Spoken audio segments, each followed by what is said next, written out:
번째 주제 바로 가겠습니다. 세차하다 도끼가 세차하는데 도끼로 닦진 않잖아요. 좀 뜬금없고 또 황당하고 한편으로는 좀 무서운 사건인데 자, 영상 보면서 이야기를 해보겠습니다. 자, 지난달 말이고요. 경기도 시흥의 한 골목길입니다. 주차된 차 앞에서 두 남성이 좀 실갱이를 하는 것 같죠. 이렇게 이야기를 하는데 건물 안으로 한 남성이 지금 들어가요. 쫓아가고 근데 나오더니 지금 보시면 뭔가를 휘두릅니다. 이제 위협적으로 또 막대기 같은 것을 휘두르고 있는데 이제 저희가 모자이크를 했지만 이제 저 흉기가 도끼인 것이죠. 그래서 이제 상대 남성이 막 뒤로 주춤주춤 물러나고 굉장히 위협적인 그런 장면을 볼 수가 있는데 신 변호사님 도대체 이게 어찌 된 상황입니까? 네, 이 사건 당시에 저 도끼를 휘두른 남성이 20대인데 저 남성이 길가에서 주차를 해놓고 세차를 하다가 그 세차한 물이 지나가는 행인 이 30대 남성에게 튄 거예요. 그러니까 이 물이 튀었다라는 말로 이제 말싸움이 벌어졌는데 말싸움을 한동안 하다가 그 50대 남성이 자신의 근무하는 건물로 들어가는데도 그 30대 남성은 밖에서 기다리고 있으면서 저 사람이 진짜로 물건을 가지고 나오는지 확인하는 것 같은데 그때 가지고 나온 물건이 바로 도끼였던 것입니다. 근데 도끼를 휘두르자 주춤주춤 하더니 이제 다시 앞으로 가면서 신고를 하고 그런 상황입니다. 그러니까 세차하다가 물이 튀어서 시비가 붙었다가 처음에는 말싸움 언쟁이 오가다가 나중에는 이제 건물 안에 들어가서 회사라고 해요. 건물 안에서 도끼를 가지고 나와서 또 이제 위협도 하고 또 이제 피해 남성이 또 쫓아가기도 하고 그런 영상을 봤습니다. 도대체 이 도끼를 든 이유는 뭐라고 하나요?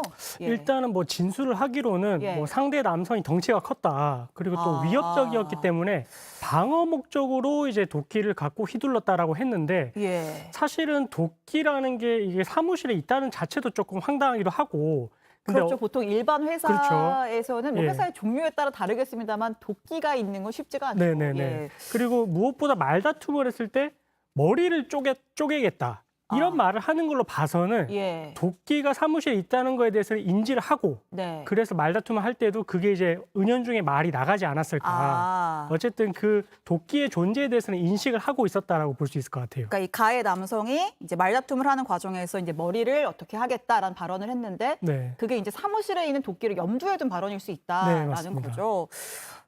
오히려 본인이 위협을 느꼈다. 상대방의 덩치가 커서 30대 남성 좀 덩치나 키가 좀 커 보이긴 합니다만 그래도 도끼를 들고 위협하는 거는 이제 엄연한 이제 범죄 행위에 해당이 할 것 같아요. 자, 이 경우에 결국은 누가 먼저 이렇게 폭력을 행사했느냐? 그게 제일 핵심인 거 아닙니까? 네, 사실은 이제 가해 행위가 있었을 때 먼저 시작을 한 쪽이 어쨌든 원인 제공을 했기 때문에 그런 부분을 참작을 하는 건 맞긴 하거든요. 근데 그거를 넘어서서 그래서 상대방이 만약에 주먹으로 때렸을 때 그걸 넘어서서 흉기를 들고 대응을 한다. 이건 또 정당방위의 범위를 벗어난 거예요. 그렇게 돼버리면 우리가 소위 말하는 쌍방폭행.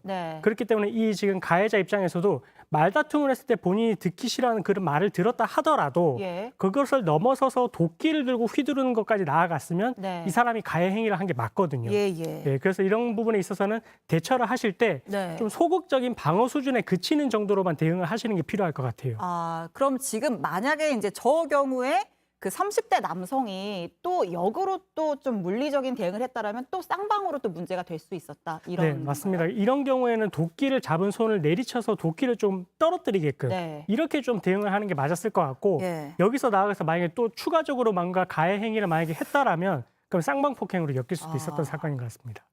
근데 지금 여기서 이 피해 30대 남성이 도끼를 피해서 피해를 안 입었기에 망정이지 사실 굉장히 큰일 날 뻔한 일이 아닌가 싶은데 요새는 이 흉기를 가지고 있는 것만으로도 처벌받지 않습니까, 신 변호사님? 사실 이 흉기를 소지하고 있는 상태에서 처벌받을 수 있는 법조항이 두 곳이 있어요.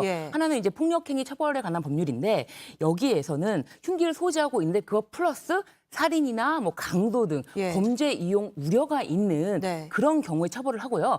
그냥 흉기 소지만으로 처벌이 되는 경우는 경범죄처벌법상에 지금 저거는 이제 휘둘러서 위협을 했잖아요. 그렇지만 이거는 위협 목적이지만 살인 강도 등의 수준의 어떤 범죄 이용은 조금 어렵다고 보여지고 이것은 또 특히 이제 특수 협박이 될 수가 있고 예, 이 자체로 흉기를 휘두르고 욕설을 한다거나 그럴 경우에는 특수 협박이 될 수 있고 그렇다면 특수 협박의 경우에는 소지하고 있는 것은 그 협박죄에 흡수가 됩니다.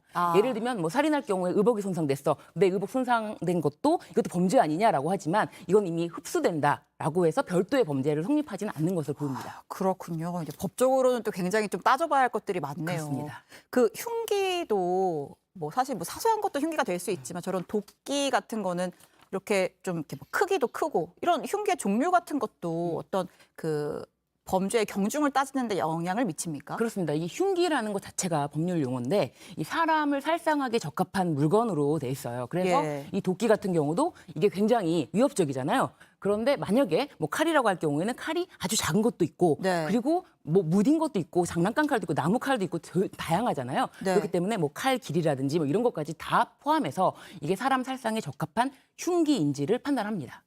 알겠습니다. 자, 일단 영상이 굉장히 좀 황당한데요. 경찰이 가해 남성 특수 폭행 혐의로 검찰에 송치할 예정이라고 합니다.